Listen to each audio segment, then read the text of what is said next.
Hello and welcome to the cinema mind. Ajeeb Daastaans नाम की एक एंथोलॉजी फिल्म रिलीज हुई। धर्मा प्रोडक्शन के बैनर के अंडर इस फिल्म को बनाया गया है और इस एंथोलॉजी फिल्म में 4 शॉर्ट फिल्म्स है जिसे अलग-अलग डायरेक्टर्स ने डायरेक्ट किया है। पहली कहानी का नाम है मजनू और इसे डायरेक्ट किया है शशांक खेतान ने। दूसरी कहानी का नाम है खिलौना, इसे डायरेक्ट किया है राज मेहता ने।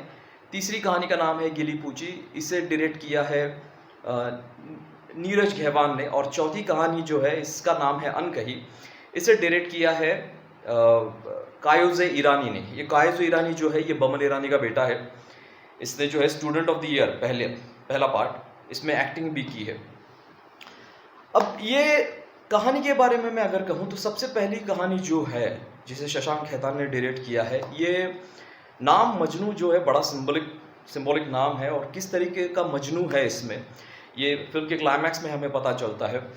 कहानी मैं आपको नहीं बता पाऊंगा इसकी, लेकिन इसमें जयदीप अहलावत और फातिमा सना शेख है और एक एक्टर है, अरमान नाम है शायद उसका, शायद नाम गलत भी हो सकता है, लेकिन लीड रोल में फातिमा सना शेख और जयदीप अहलावत है। ये जो कहानी है ये शादी के बाद, मतलब जो मैरिटल स्टेटस होता है, शादी के बाद जो शादीशुदा ज़िंदगी होती है औरत की और मर्द की, उसके बारे में यह कहानी है। ज़्यादातर मर्द जो दिखाता है, जो दिखावा वो करता है कि वो कितना मस्कुलिन है, वो कितना मर्द है, ये जो दिखाने की उसकी जो कोशिश होती है, उसके बारे में ये कहानी। और किस तरीके से जो उसने मास्क चढ़ाया है अपने ज़िंदगी पर, पूरी ज़िंदगी पर वो, और कैसे फटता है वो मास्क, उसके बारे में ये कहानी है। औरत के साथ किस तरीके की नाइंसाफ़ी होती है, एक मर्द किस तरीके की नाइंसाफ़ी कर सकता है एक औरत के साथ, कि शादी होने के बाद जो एक शादी का सुख होता है उस औरत को नहीं मिलता। क्यों नहीं मिलता? वो ऑपरेस रहती है उन सारे सुखों से। तो एक औरत क्या कर सकती है अगर उस सारे सुखों से वो अगर ऑपरेस रहती है? इसमें मर्द का क्या रोल है, मर्द की क्या मजबूरी है, इसके बारे में ये कहानी है। और जिस तरीके से उसे एंड किया गया है, तो एक हमें चीज़ दिखाई देती है कि मालिक और नौकर, ये एक एंगल इसमें हम देखते हैं। और ये मालिक और नौकर के बीच का जो एक फासला होता है, ये भी किस तरीके से मिटता है, ये भी देखना बड़ा इंटरेस्टिंग है। कहानी शुरू होते ही 5-10 मिनट में जो है, 5 मिनट में इस पूरी कहानी को मैंने प्रेडिक्ट कर लिया था और मुझे ऐसा लग रहा था कि शशांक खेतान नहीं, करण जौहर इस फिल्म को जो है घोस्ट डायरेक्ट कर रहे हैं। तो पहली कहानी भी इंटरेस्टिंग है। इंटरेस्टिंग मुझे इसलिए लगी कि जिस तरीके से एंड होती है ये कहानी, वो पसंद आया मुझे। दूसरी कहानी है खिलौना, ये मुझे बहुत पसंद आई कहानी। ये जो है सोशल कन्फ्लिक्ट के बारे में बात करती है, क्लास कन्फ्लिक्ट। सोशल कन्फ्लिक्ट में नहीं कहूँगा मैं, क्लास कन्फ्लिक्ट, मतलब अमीर गरीब। और ये अमीर गरीब के भी जो फासले होते हैं कहाँ पे जाकर मिटते हैं, ये भी देखना बड़ा इंटरेस्टिंग है। एक अमीर आदमी गरीब के बारे में क्या सोचता है, गरीब आदमी एक अमीर के बारे में क्या सोचता है। इसमें नुसरत भरूचा और अभिषेक बैनर्जी है। और इसमें जो मेटाफोर का इस्तेमाल किया गया है, ये इलेक्ट्रिसिटी के मेटाफोर का इस्तेमाल किया गया है। और इलेक्ट्रिसिटी को हम कहते हैं पावर। अब ये जो पावर होती है, ये होती है अमीरों के हाथ में। वो गरीबों से जब चाहे छीन सकते हैं, जब उनकी मर्जी होंगी तो थोड़ी से वो बांटेंगे भी। ये भी एक मेटाफोर इस्तेमाल किया गया है। और इसका क्लाइमैक्स जो है ये सच में स्पीचलेस क्लाइमैक्स है, हम सोच नहीं सकते इतना ख़तरनाक क्लाइमैक्स है। इसमें जो टेक अवे है इस कहानी में वो ये है कि छोटे बच्चों के सामने किस प्रकार की भाषा का, किस प्रकार का बर्ताव हमारा होना चाहिए, उनके मन पर, छोटे छोटे से बच्चे के मन पर क्या असर हो सकता है सराउंडिंग का, हमारे बर्ताव का। इसके लिए ये जो स्टोरी है ये मुझे बड़ी प्रभावित किया, मुझे इस स्टोरी ने। और क्लाइमैक्स जो है बड़ा डरावना क्लाइमैक्स है। आप फिल्म देखिए, बाद में आपको पता चलेगा। तीसरी कहानी है, ये है गिली पूची। ये जो है 2 औरतों की कहानी है, अदिति राव हैदरी और कोकनाथ सेन शर्मा।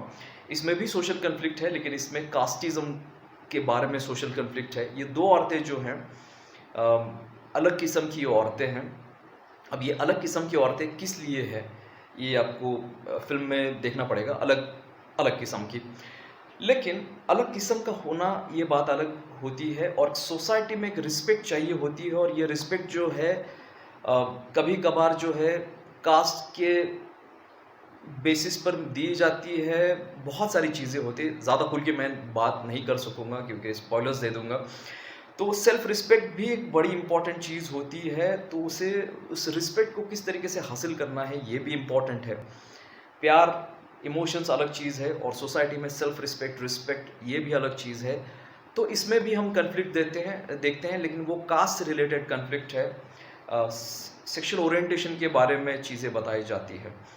चौथी कहानी जो है ये अनकही कहानी है। इसमें कोई सोशल कॉन्फ्लिक्ट नहीं है, लेकिन इसमें जो है ये शादी के बाद जो है हस्बैंड क्या सोचता है, हस्बैंड का पॉइंट ऑफ व्यू क्या है, बीवी का पॉइंट ऑफ व्यू क्या है। इसमें शेफाली शाह है और मानव कौल है। तो ये ऐसी फैमिली है, शेफाली शाह और उसका पति, जिनकी बेटी जो है धीरे-धीरे डेफ हो रही है, गूंगी नहीं, आई एम सॉरी, बहरी हो रही है। तो उसके साथ साइन लैंग्वेज में बात करना ज़रूरी है। जो शेफाली शाह को समझ में आता है, वो धीरे-धीरे साइन लैंग्वेज के साथ बात करती है बेटी के साथ। लेकिन उसका जो पति है ये उसे मंज़ूर नहीं, वो जो है टेक्नोलॉजी के सहारे जो है अपनी बेटी के साथ कम्युनिकेट करना चाहता है। ऐसे में शेफाली शाह की जो मुलाकात है मानव कौर से होती है, जो खुद म्यूट और डेफ है, तो उसके साथ साइन लैंग्वेज में वो बातें करते हुए बहक जाती है। ये कहानी देख रहा था तो मुझे ऐसा लगा कि कायसे ईरानी जो है नाम का डायरेक्टर है, इस पूरी कहानी को 100% मुझे लगता है करण जौहर ने डायरेक्ट किया होगा।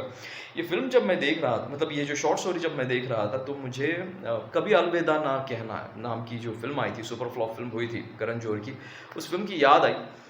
लेकिन उसी कहानी को लेकर जो चीज़ें, कहानी वही है एक्स्ट्रा मैरिटल अफेयर को की, लेकिन जिस तरीके से इसे दिखाया गया है ये थोड़ी सी क्रेडिबल लगती है, बिलीवेबल लगती है कि ऐसा हो सकता है।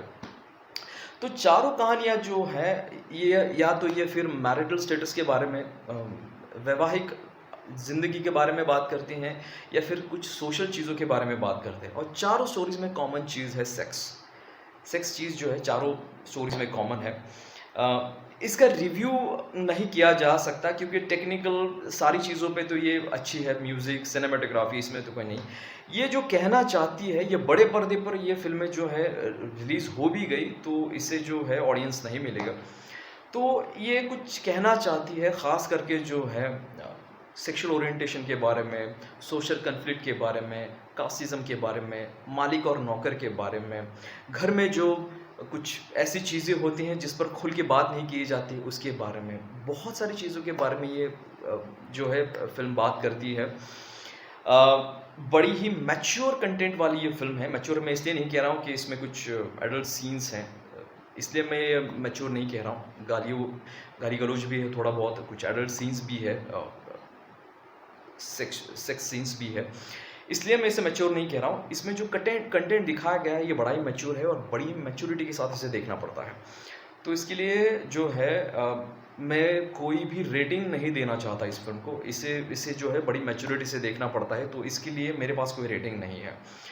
आपको कुछ क्योंकि इसमें से कुछ कहानियाँ जो है आपको डिस्टर्ब कर सकती हैं। ये एंटरटेनमेंट के लिए बनाई गई कहानियाँ नहीं है। जिस तरीके का नाम है इसका, अजीब दास्तान, वैसे ही इसमें की जो 4 कहानियाँ हैं ये अजीब है।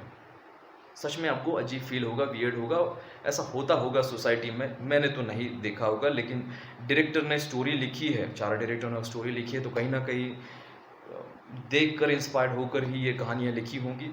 तो एंटरटेनमेंट के लिए अगर इस फिल्म को देखना चाहते हो तो दूर रहो, क्योंकि इसमें जो कहना चाहता है डायरेक्टर उसे समझना ज़रूरी होता है। चलिए मैं यहीं पे रुकता हूँ। ये वीडियो अगर आपको पसंद आता है तो लाइक कीजिए, शेयर कीजिए और चैनल को प्लीज़ सब्सक्राइब कीजिए। नमस्ते।